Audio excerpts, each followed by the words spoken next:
Ayun, kumakain tayo ng lumpiang toge.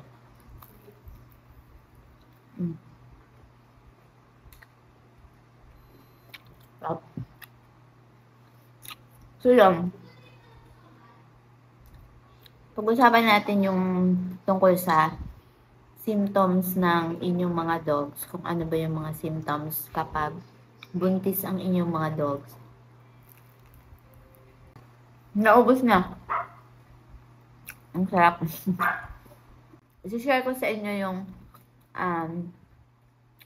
symptoms na buntis na yung inyong mga dogs. So, paano ba natin makikita or malalaman kapag buntis na ang inyong dogs nang hindi tayo nagpapa-check up or walang ultrasounds na gagawin? Kasi, ang i-share ko sa inyo is first week, second week, third week, fourth week, fifth week, hanggang 9 week. Kasi hanggang 9 week ang itinatagal na pagbubuntis ng ating mga dogs. So,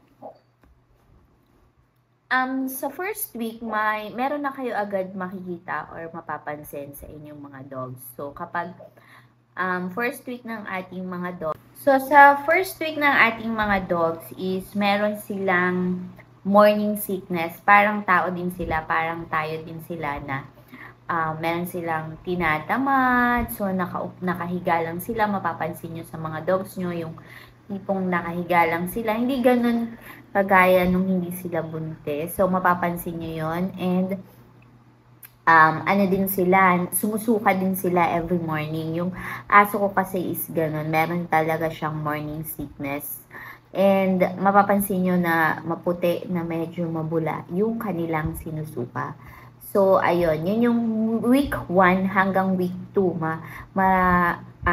mapapansin nyo yun sa inyong mga dogs. So, meron din, ang week 3 naman is yung kanilang increase in appetite. So, mapapansin nyo sa mga dogs nyo na talagang, alam nyo yun, yung gutom na gutom sila, parang gusto nila laging may pagkain kapag may nakita. So, yun yung week 3 na mapapansin nyo sa inyong mga dog. Change in mood din. Meron din silang time na hindi sila makikipaglaro sa inyo. Meron din time na nakahiga lang sila or nakaupo lang sila. Yun yung week 3. And mapapansin nyo na rin yung kanilang nipple na lumalaki na and nagpipink na yung kanilang nipple. So, dun yung mapapansin yung pagbabago ng kanilang nipple. Week 4 naman is mapapansin nyo na mabilis nang mapagod or hinihingal na yung inyong mga dogs kapag konting galaw lang. So, ito yung lilimitahan na natin yung kanilang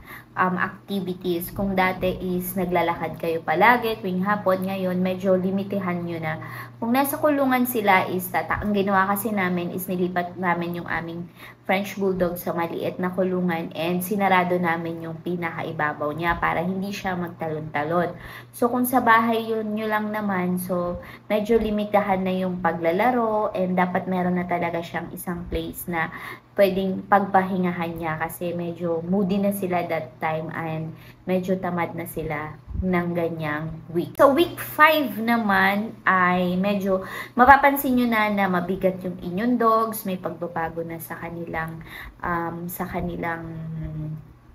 weight, parang lumalaki na yung dito nila, yung nipple nila talagang labas na. So, yun, ito rin yung time na pwede na kayong magpalit ng inyong dog food sa puppy food para yung nutrients ng dog food na puppy food is makuha ng puppy sa loob ng tiyan ng inyong mga dogs. Kasi ito yung time na nag-aano na sila, parang nabubuo na yung puppy sa loob ng tiyan nila, nagkakaroon na sila ng heartbeat, ganon. Mapapansin nyo na may tumitibok na sa tiyan ng inyong mga dogs. Sa week 6 naman, talagang dito nyo na makikita yung tiyan niya na sa week 5 kasi medyo lumalaki pa lang or tumataba sila. Sa week 6 talagang halata nyo na yung tiyan ng inyong mga mommy dogs. And ito din yung time na yung nipple nila talagang maalsa na kung sa tao. And then, magkakaroon din sila ng discharge na makikita nyo na light discharge sa inyong mga dogs. So, yun yung mga symptoms na dapat nyo tandaan kung buntis ang inyong mga dogs. Kung sa simula ng stud nila, ang bilang kasi is yung first stud, yun yung kanilang bibilangin natin. So, hanggang 9 weeks kasi yung pagbubuntis ng ating mga dog. Week 7 naman is makakapansin kayo na parang naglalagas yung inyong mga dogs or sheddings kasi ito yung time na talagang na-stress na sila and yun nga, mas lalo silang napapagod, mabilis mapagod. So, ito din yung time na kailangan talaga na meron na kayong place or doon nyo na sila ilalagay para maging safe sila sa isip nila and alam nila na malapit na sila ang mga anak. 8 naman, ito na talaga yung mapapansin nyo sa inyong mga dogs na alam niyo yun, nagkakalkal na sila and gusto nila sa isang place na lang sila sa madilim na merong latag, yung ganon. So, i-ready nyo na yung kanilang aanakan kung normal man sila. And kung isisias nyo sila, so tatawagan nyo na yung inyong mga vet na ganito na, 8 weeks na, medyo meron na kayong mapapansin na nagkakalkal na sila and talagang gusto nila lagi na lang nakahiga. So, yun yung mapapansin nyo sa week 8. 9 naman, ito na yung final na week ng ating mga dog. So, ito na yung malapit na talaga silang mga anak.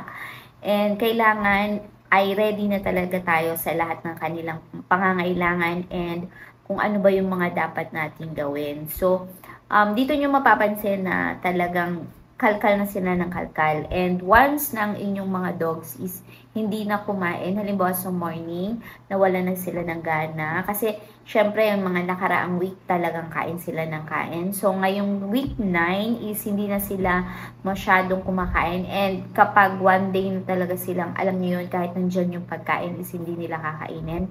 Yun, sign na talaga yun ng mga anak na sila. And yung kanilang temperature is magbabago na. In temperature na yung kanilang temperature. So, dapat talaga is malaman nyo kung ang inyong mommy dog is manganganak na ba or hindi. So, yun yung final week ng ating mga dogs. Week 9 na kailangan na bantayan na natin sila that time. Once na hindi na kumain yung inyong mga dog, is yun na yung sign na manganganak na sila. So, yun yung mga week by week na pwede nyong mapansin. Nala naman kayo na buntis ang inyong mga dog. So, yun yung mga mapapansin nyo na dapat nyong tandaan para alam nyo kung buntis ang inyong mga dogs kahit hindi nyo sila ipa-check up or walang ultrasound na magaganap. So, kailangan maging ready tayo sa lahat and matulungan natin sila kung paano manganak.